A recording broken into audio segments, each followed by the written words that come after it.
Nathan Pierce sat alone in his small office at the Kepler research station, staring at rows of alien text scrolling across his computer screen. While other scientists around him worked on building better weapons or faster ships, Nathan spent his days doing something most people thought was useless.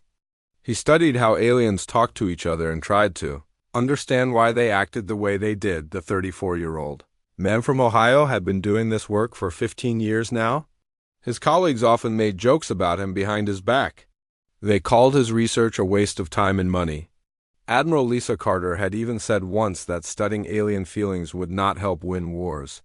But Nathan did not care what they thought. He believed that understanding how different species communicated was the most important work anyone could do. Nathan had grown up on a small farm in Ohio where his grandmother taught him to listen carefully to what people said and what they did.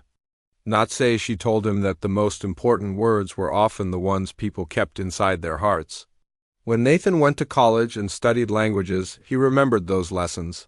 When humans first met aliens 50 years ago, Nathan knew his grandmother's wisdom would be more valuable than any weapon. The morning started like any other day at the research station. Nathan drank his coffee and began reading intercepted alien messages that the military had collected. Most of the messages were from small trading ships or mining operations. Nothing seemed unusual until his computer started flashing red warnings. New messages were coming in from deep space, and they were different from anything Nathan had seen before. The first message made Nathan's hands shake as he read it. It was from the Vorthak Empire, and it was a declaration of war against all human colonies. The message said that a massive fleet of Vorthak warships was heading toward Earth and would arrive in exactly 72 hours. Nathan had read about the Vorthak in old alien history books. They were known across the galaxy as the most dangerous warriors who had ever lived. Nathan quickly called up everything he could find about the Vorthak Empire on his computer. What he read made his stomach feel sick. The Vorthak had destroyed 17 different civilizations over the past few centuries. Their warships were bigger and more powerful than anything humans had ever built. Their soldiers were trained from birth to fight and kill without mercy. Every species that had ever fought them had been completely destroyed within days. But as Nathan read more of the intercepted Vorthak messages, something strange caught his attention. Hidden underneath all the threats and military orders, he noticed patterns that did not make sense for a normal invasion force. The way the Vorthak ships were arranged in space looked more like they were protecting something than attacking something. Their communications talked about things like food supplies and finding places to live, not just about fighting and killing. Nathan spent the next 6 hours reading every Vorthak message the military had intercepted over the past month. He used special computer programs to analyze their language patterns and compared them to messages from other alien species he had studied. What he discovered made him realize that everything the galaxy thought about the Vorthak might be completely wrong. The Vorthak were not talking like conquerors who wanted to destroy Earth for fun or glory. They were talking like desperate people who had no other choice. Their messages mentioned things like dying worlds and lost homes. They talked about being tired of fighting and wanting to find a place where they could finally rest. Nathan realized that the Vorthak invasion might not be an invasion at all. Nathan tried to call Admiral Carter, but her secretary said she was too busy preparing for the coming battle to take calls from researchers. Nathan tried calling General Walsh and Commander Ross, but they also refused to talk to him. Everyone at the Space Defense Headquarters was focused on preparing their weapons and making battle plans. Nobody wanted to hear theories from a man who studied alien languages. Finally, Nathan decided to do something he had never done before. He walked out of his office and took a shuttle directly to the main military command center. When he arrived, the guards tried to stop him, but Nathan told them he had critical information about the enemy that could save millions of lives. After arguing for 20 minutes, they agreed to let him speak to Admiral Carter for 5 minutes. Admiral Carter looked tired and angry when Nathan entered her office. She had been working for 3 days straight, trying to figure out how to defend Earth against an enemy that everyone knew was impossible to defeat. The Vorthak fleet had over 10,000 ships, each one bigger than Earth's largest battleship. Human military experts had calculated that Earth's defense fleet would be completely destroyed within 6 hours of battle.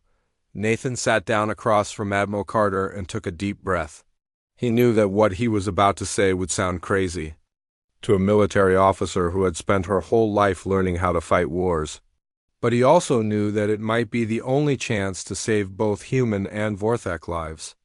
"Admiral Carter," Nathan said in a quiet but firm voice, "I have been studying the Vorthak communications for the past several hours, and I believe I have discovered something that could change everything we think we know about this invasion, Admiral." Carter looked at her watch and frowned. "You have 4 minutes left, Dr. Pierce." "Make it quick." Nathan pulled out his computer and showed Admiral Carter the message patterns he had discovered. "These are not the communications of an army that wants to destroy us for conquest or glory. These are the communications of refugees who are running out of options. I believe the Vorthak are not invading Earth because they want to hurt us. They are coming here because they have nowhere else to go." Admiral Carter stared at Nathan for a long moment without saying anything. The office was quiet except for the sound of computers and the distant noise of military personnel preparing for what everyone believed would be the last battle in human history. Finally, Admiral Carter pressed a button on her desk and spoke into her communication device. "General Walsh, Commander Ross, please report to my office immediately. Bring the complete Vorthak intelligence files with you." While they waited, Nathan continued explaining his discoveries to Admiral Carter. He showed her how the Vorthak language patterns were different from the communications of other alien species that had attacked human colonies in the past. The Vorthak used words and phrases that suggested desperation rather than aggression. They talked about their children and their elderly in ways that showed they cared more about protecting their families than about winning glory in battle. General Walsh arrived first, followed quickly by Commander Ross. Both officers looked surprised to see Nathan sitting in Admiral Carter's office. General Walsh had always believed that military decisions should be made by military people, not by researchers who spent their time reading alien books. "Admiral, we have less than 66 hours before the Vorthak fleet reaches Earth," General Walsh said. "Every minute we spend in meetings is a minute we could be using to prepare our defenses." Admiral Carter held up her hand to stop General Walsh from saying more. "Dr. Pierce believes he has discovered something important about Vorthak intentions. I want you both to listen to what he has to say before we make any final decisions about our response." Nathan took out his computer again and began explaining his analysis to the two military officers. He showed them how Vorthak ship formations looked more like protective patterns than attack patterns. He explained how their communications focused on resource management and settlement planning rather than battle tactics and conquest strategies. Commander Ross interrupted Nathan after a few minutes. "Dr. Pierce, with respect, you are asking us to believe that the most feared warriors in the galaxy are actually just homeless refugees. The Vorthak have destroyed 17 civilizations. They have never shown mercy to anyone they have encountered." Nathan nodded and pulled up more data on his computer. "Commander Ross, that is exactly why I believe my analysis is correct. Think about what happens when a group of people is forced to fight for survival for hundreds of years. They become very good at fighting, but they also become trapped by their reputation. Every species they meet expects them to be monsters, so they have to act like monsters to survive." General Walsh slammed his hand on Admiral Carter's desk. "This is insane. We are talking about gambling the survival of the human race on the theories of someone who has never commanded a single military unit. Dr. Pierce, how many battles have you fought? How many enemy ships have you faced in combat?" Nathan looked directly at General Walsh and spoke in a calm voice. "General, you are right that I have never fought in a battle, but I have spent 15 years studying how different species communicate when they are afraid, when they are angry, and when they are desperate. The Vorthak communications show all the signs of a people who are tired of fighting and looking for a way to stop." Admiral Carter had been listening carefully to the conversation. She walked over to the large window in her office that looked out at the human defense fleet preparing for battle. Hundreds of ships were arranged in defensive positions around Earth, but everyone knew they would not be enough to stop the Vorthak invasion force. "Dr. Pierce," Admiral Carter said without turning around, "what exactly are you suggesting we do? If you are wrong about Vorthak intentions, your mistake will result in the destruction of every human world in the galaxy." Nathan stood up and walked over to stand next to Admiral Carter at the window. "Admiral, I am suggesting that we try something that has never been attempted before in galactic history. Instead of meeting the Vorthak with weapons and threats, I believe we should meet them with an offer of understanding and cooperation." The room became completely silent. General Walsh and Commander Ross looked at each other with expressions of complete shock. What Nathan was suggesting went against every principle of military strategy they had ever learned. Nathan continued, speaking in a quiet but confident voice. "I have been analyzing Vorthak historical records for the past several hours. Their home system was destroyed by their dying star over 300 years ago. Since that time, they have been searching for a new place to live. But everywhere they go, other species either run away or attack them first. They have been forced to become conquerors because nobody has ever offered them an alternative." Admiral Carter turned around to face Nathan.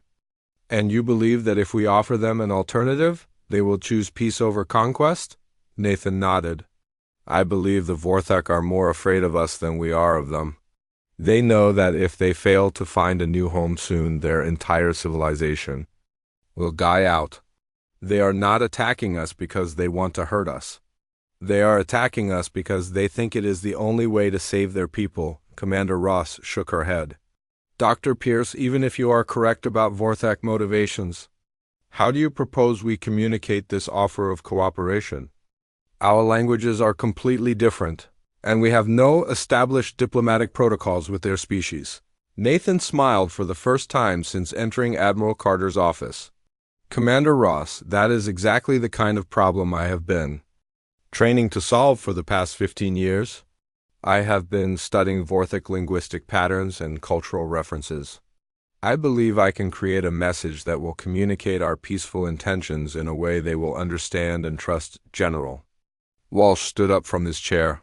"Admiral Carter, I strongly advise against this course of action. If Dr. Pierce is wrong, we will have given up our only chance to mount an effective defense against the Vorthak fleet." Admiral Carter looked at each person in the room. She knew that the decision she made in the next few minutes would determine the fate of human civilization. If she followed standard military procedure and fought the Vorthak, humans would almost certainly lose. If she trusted Nathan's analysis and offered peace, she might be giving humanity its only chance for survival, or she might be making the biggest mistake in human history. Admiral Carter stood in silence for what felt like hours but was probably only a few minutes. Outside her window, she could see thousands of human soldiers and pilots preparing for what they all believed would be their final battle. Some were writing letters to their families. Others were checking their weapons one last time. All of them were trying to find courage in the face of impossible odds. Finally, Admiral Carter turned to face the three people in her office. "Dr. Pierce, I am going to ask you one question, and I want you to think very carefully before you answer. If I authorize your plan and you are wrong, every human being in the galaxy will die. Are you absolutely certain that your analysis of Vorthak intentions is correct?" Nathan looked directly into Admiral Carter's eyes. "Admiral, I cannot promise you that I am absolutely certain about anything. But I can tell you that I have never been more confident about any analysis I have ever done. The Vorthak communications show clear patterns of a people who are desperate and exhausted, not bloodthirsty conquerors who enjoy killing for pleasure." Admiral Carter walked back to her desk and picked up her communication device. "All department heads report to Conference Room Alpha immediately. We are implementing a new strategy for dealing with the Vorthak fleet over the next 2 hours." Nathan worked with Admiral Carter and her staff to create a plan that had never been attempted in the history of interstellar warfare. Instead of meeting the Vorthak with weapons and battle formations, The human fleet would power down all weapon systems and broadcast a message of peaceful greeting. The most difficult part was creating the message itself. Nathan had to translate human intentions into Vorthic language patterns while also making sure the message would not be interpreted as a trick or trap. He spent 3 hours writing and rewriting every word, checking each phrase against Vorthic cultural references and historical contexts. The final message was surprisingly simple. Nathan had discovered that the Vorthic had an ancient word that meant both rest and home in their original language. The word had not been used in their communications for over 2 centuries, but Nathan believed they would still remember its meaning. The human message would be, "Warriors of the void, our worlds offer the rest you have sought among the stars." General Walsh continued to argue against the plan until the very last minute. "Admiral Carter, you are gambling everything on the theories of one man? If the Vorthic interpret our peaceful message as weakness, they will destroy our entire fleet before we can even power up our weapons again." But Admiral Carter had made her decision. As the Vorthic fleet appeared on the edge of human space, she gave the order that would be remembered throughout galactic history. "All ships, power down weapon systems and prepare to broadcast Dr. Pierce's message on all frequencies." The human defense fleet, which had been arranged in battle formation around Earth, suddenly went dark. Every weapon system shut down. Every missile launcher powered off. For the first time in 50 years of interstellar conflict, a human fleet had deliberately made itself completely defenseless in the face of an approaching enemy. Nathan stood on the bridge of Admiral Carter's flagship, watching the Vorthic fleet approach on the main viewing screen. The alien ships were larger and more frightening than anything he had imagined. The largest ship, which intelligence reports identified as the Vorthic command vessel, was bigger than some human space stations. "Broadcasting message now," reported. The communications officer. Nathan held his breath as the human message traveled across space toward the Vorthic fleet. He had spent years studying alien languages and cultures, but he had never tested his theories in a situation where millions of lives depended on being correct. The Vorthic fleet continued moving toward Earth for several minutes after receiving the human message. Nathan began to worry that his analysis had been wrong. Maybe the Vorthic really were just conquerors who wanted to destroy humanity for the pleasure of conquest. Then something unprecedented happened. The entire Vorthic fleet stopped moving. "Admiral," called out the sensor operator, "the Vorthic ships have stopped their approach. They are holding position approximately 1 million kilometers from our outer defense perimeter." Admiral Carter looked at Nathan with an expression of amazement. "Dr. Pierce, what happens now?" Before Nathan could answer, the communications officer reported something that made everyone on the bridge stop what they were doing. "Admiral, we are receiving a response from the Vorthic command ship. The message is being transmitted in the ancient Vorthic language that Dr. Pierce used in our greeting." Nathan quickly moved to the communications station and began translating the Vorthic response. What he read made his hands shake with excitement and relief. "Admiral, the Vorthic are requesting permission to send a single small ship to meet with our representatives. They want to talk." The next few hours passed like a dream. A small Vorthic shuttle approached the human flagship under careful escort. When the shuttle docked, Nathan and Admiral Carter were waiting in the docking bay along with a full diplomatic security team. The door of the Vorthic shuttle opened, and a single alien figure stepped out. Nathan had seen pictures of Vorthic warriors in intelligence files, but seeing one in person was completely different. The alien was tall and covered in natural armor plating, with 4 arms and eyes that seemed to glow in the dim light of the docking bay. But what surprised Nathan most was that the Vorthic did not look like a fierce warrior ready for battle. Instead, the alien looked tired and old, carrying himself with the weight of centuries of unwanted conflict. The Vorthic spoke in his ancient language, and Nathan translated his words for Admiral Carter. He says his name is Warlord Zektar, commander of the Eternal Spear. He wants to know how we learned to speak the language of his ancestors, and why we chose to offer rest instead of resistance. Nathan stepped forward and responded in the ancient Vorthic language. He told Zektar that humans had studied Vorthak history and culture because they wanted to understand rather than simply fight. He explained that humans recognized the signs of a people who had been forced to become warriors but who remembered what it was like to want peace. Zektar listened to Nathan's words with growing amazement. When Nathan finished speaking, the old Vorthak warrior did something that would be talked about across the galaxy for generations to come. He removed his weapon and placed it on the floor of the docking bay. The news of what happened between humans and the Vorthak fleet spread across the galaxy faster than anyone thought possible. Within hours of the peaceful meeting, every major alien government knew that a single human researcher had prevented what everyone believed would be the most devastating war in galactic history. Nathan spent 18 continuous hours in discussions with Warlord Zektar, slowly learning the true story of the Vorthak people. Through careful translation and patient listening, Nathan discovered that everything the galaxy thought about the Vorthak was based on misunderstanding and fear 300 years ago. The Vorthak had been peaceful farmers and artists living on beautiful worlds around a stable star. They had never wanted to be warriors or conquerors. But when their sun began to die, they were forced to leave their homes and search for new places to live among the stars. The first species they encountered had heard stories about Vorthak military technology and assumed they were dangerous invaders. Instead of offering help or even talking to them, these aliens attacked the Vorthak refugee ships immediately. The Vorthak were forced to fight back to protect their families and children. Every time we approached a new world, Zektar explained. Through Nathan's translation, the people there would see our ships and decide we were enemies before we could even speak to them. We tried sending peaceful messages, but nobody would listen. They only saw our weapons and our armor and decided we must be conquered before we could conquer them.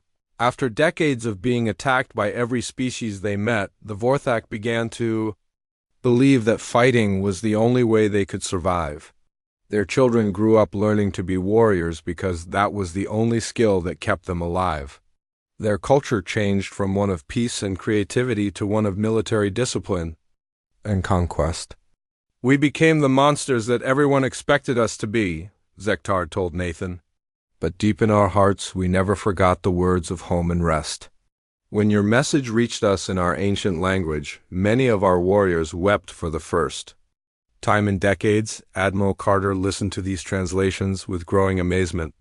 She had spent her entire career learning how to fight alien enemies, but she had never considered that some of those enemies might simply be people who had no other choice but to fight. While Nathan continued his conversations with Zektar, the diplomatic implications of the peaceful resolution began to affect governments across the galaxy. The Zephyrian Council, which had been preparing for centuries for an eventual Vorthak invasion of their territory, sent emergency messages to Earth asking for copies of Nathan's communication methods. Ambassador Creolon of the Zephyrian Council arrived at Earth just 2 days after the crisis ended. She was a tall, elegant alien with blue skin and large silver eyes that seemed to see everything. When she met Nathan, she spoke to him with a respect that was usually reserved for heads of state. "Dr. Pierce," Ambassador Creolon said through her translation device, "my people have been living in fear of the Vorthak for over a century. We have spent enormous resources building weapons and training soldiers to fight them. Now you have shown us that all of this preparation was based on incorrect understanding of their intentions." Nathan felt uncomfortable with all the attention he was receiving from important alien diplomats. He tried to explain that his success with the Vorthak was just the result of careful listening and cultural research, not any special talent or genius. "Ambassador Creolon, I simply tried to understand what the Vorthak were really saying beneath their threats and demands. Most species communicate their deepest needs indirectly, especially when they are afraid or desperate. But it was the message from the ethereal collective that truly showed Nathan how much his work had changed galactic politics. The Ethereals were the oldest and most advanced species in the galaxy. They had been traveling between stars when humans were still learning to make fire. In over 1,000 years, they had never sent direct communications to any younger species. The ethereal message was brief but profound. young minds of Earth have demonstrated wisdom that escapes ancient thoughts. The solution to Vorthak wandering was visible to all, yet only humans chose to see. How does a species so new to the stars understand what we could not? Dr. Rachel Murphy, Earth's leading expert on alien biology, worked with Nathan to study exactly what had made his approach successful.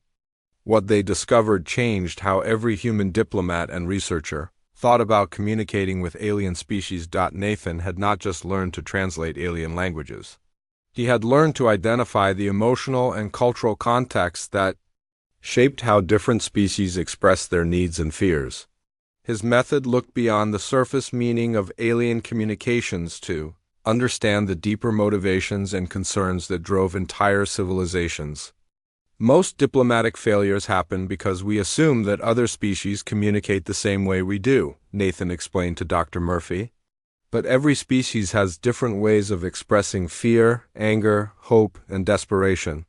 If you do not understand these cultural patterns, you will miss the most important parts of what they are trying to tell you. The Vorthak settlement process became a model for how interstellar refugee situations should be handled. Earth's government offered the Vorthak people 3 uninhabited worlds in human space that had good soil and plenty of water. These worlds were far enough from major human colonies to give the Vorthak privacy, but close enough to allow for trade and cultural exchange. Within 6 months, the former Vorthak warriors had established successful farming communities on their new worlds. Their advanced military technology was gradually converted into tools for building cities, growing food, and creating art. Many Vorthak soldiers became teachers, who shared their knowledge of engineering and science with human students. Warlord Zektar himself chose to remain on Earth as the first Vorthak ambassador to humanity. He worked closely with Nathan to create educational programs that would help other species understand Vorthak history and culture. Together, they wrote books and gave presentations that explained how centuries of misunderstanding had created the myth of Vorthak bloodthirstiness. The transformation was so complete that within a year, other alien governments began requesting Vorthak assistance with engineering projects and technological development. The species that had once been feared across 17 star systems became valued partners in galactic construction and research efforts. But the most important change was in how different species began to approach each other when conflicts arose. Nathan's communication methods were studied and adopted by diplomatic services across the galaxy. The idea of looking for hidden meanings and unspoken needs became standard practice in interstellar negotiations. 2 years after the Vorthak crisis, Nathan found himself standing before the largest gathering of alien leaders in galactic history. The Galactic Assembly had been created specifically to discuss Nathan's diplomatic methods and how they could be used to prevent future conflicts between different species. The Great Assembly Hall on the neutral world of Concordia contained representatives from over 50 different alien civilizations. Some of these species had been enemies for centuries. Others had never communicated with each other at all. But they had all come together because they wanted to learn from humanity's revolutionary approach to interstellar diplomacy. Nathan felt nervous as he looked out at the assembled delegates. 2 years ago, he had been an unknown researcher studying alien languages in a small office. Now he was being asked to address the most powerful beings in the galaxy about how to achieve lasting peace between the stars. Admiral Carter, who had been promoted to head of all human diplomatic operations, introduced Nathan to the assembly. Distinguished delegates, Dr. Nathan Pierce has developed communication methods that have already prevented 3 major wars and resolved countless smaller conflicts throughout our galaxy.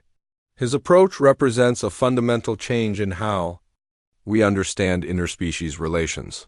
Nathan walked to the speaking platform and looked out at the diverse collection of alien faces watching him. There were tall Zephyrians with their blue skin and silver eyes, small Quillan traders with their furry bodies and 6 legs, massive stone-like beings from the Silicon hegemony, and dozens of other species that had traveled from across the galaxy to hear what he had to say. Honored delegates, Nathan began, his voice carrying clearly through the translation systems. 2 years ago, I was asked to help prevent a war between humans and the Vorthok Empire. What I discovered during that crisis changed everything I thought I knew about why different species fight each other. Nathan explained how his analysis of Vorthok communications had revealed that their reputation as bloodthirsty conquerors was based on centuries of misunderstanding. He described how fear and desperation had forced a peaceful people to become warriors, and how that transformation had trapped them in a cycle of violence they could not escape. The secret to resolving the Vorthok crisis was not in what I said to them, Nathan continued. It was in what I heard them not saying. Every species carries the weight of its own history, its own fears and dreams. Sometimes the most aggressive behavior is just a cry for help that nobody has learned to recognize. Emperor Valthok of the Crystal Dominion stood up from his seat. The ancient ruler's crystal body reflected light in patterns that showed deep emotion. When he spoke, his voice carried the authority of 10,000 years of civilization. Dr. Pierce, my empire has existed since before your species discovered fire. In all those millennia, we believed that strength came from making other species fear our power. You have shown us that true strength comes from making others feel safe enough to tell us their deepest fears and needs. Nathan nodded respectfully. To Emperor Valthok. Your Majesty, I believe that every species in this room has the ability to understand and help each other. We just need to learn better ways of listening to what others are really trying to communicate, the next speaker was. HiveMind Nexus 7 from the Collective Consciousness Network. The strange alien being spoke through a mechanical device that translated its complex thought patterns into words other species could understand. Human Nathan Pierce. Our collective consciousness has analyzed over 10,000 diplomatic failures throughout galactic history. In 73% of these failures, the real problem was not disagreement about solutions, but misunderstanding about what the actual problems were. Nathan spent the next several hours explaining his communication methods to the assembled delegates. He showed them how to identify cultural patterns that revealed hidden meanings in alien languages. He taught them to look for signs of fear, desperation, and unmet needs that might be disguised as threats or demands. The most important part of Nathan's presentation was about the concept he called emotional archaeology. This was the process of digging beneath surface communications to discover the historical experiences and cultural memories that shaped how different species express themselves. Every species has been hurt by something in their past, Nathan explained. Every civilization carries scars from wars, disasters, or other traumas that affect how they react to new situations.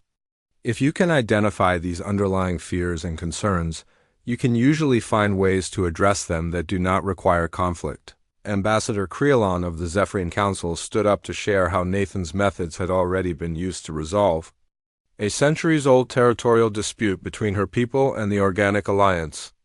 Dr. Pierce's communication protocols helped us discover that what we thought was an argument about border control was actually both sides expressing fear about resource scarcity. Once we understood the real problem, we were able to create solutions that addressed everyone's needs. The success stories continued throughout the day. The Silicon Hegemony reported that Nathan's methods had helped them establish their first peaceful trade agreements with organic species. The deep void entities, who had never communicated with anyone before, had begun responding to diplomatic messages crafted using Nathan's techniques.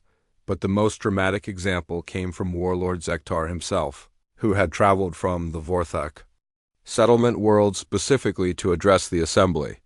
The former conqueror had learned to speak standard galactic common during his time as ambassador to Earth. Distinguished delegates, Zektar said in his deep, gravelly voice, 2 years ago, my people were preparing to destroy Earth and all human colonies. We believed that conquest was the only way our species could survive. Dr. Pierce showed us that we had been wrong for over 3 centuries. He gave us something we had forgotten was possible, hope for a future without endless war. As the day progressed, the delegates began to discuss how Nathan's methods could be formally incorporated into galactic diplomatic procedures. They talked about creating training programs for diplomats from all species and establishing communication protocols. That would prevent future misunderstandings. The final decision of the assembly was unanimous.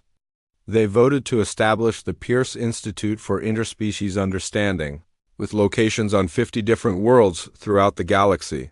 Nathan would lead the institute, training diplomats and researchers from every major civilization in advanced communication techniques. As Nathan accepted this enormous responsibility, he thought about his grandmother. Back on the farm in Ohio, she had taught him that the most important words were often the ones people kept inside their hearts. Now he was being asked to teach that lesson to an entire galaxy. The closing ceremony of the assembly featured something that had never happened before in galactic history. Representatives from species that had been enemies for thousands of years stood together and formally declared their intention to seek understanding rather than dominance in future conflicts. When Nathan finally returned to Earth, he found that his old office at the Kepler Research Station had been converted into a memorial. A simple plaque on the wall read, "In this room, one human researcher proved that listening can be more powerful than fighting." Nathan smiled as he read those words. He had never wanted to be a hero or a galactic leader. He had simply wanted to understand why different species seemed unable to hear each other. The answer, he had discovered, was both simple and profound. They had never learned to listen for what was not being said.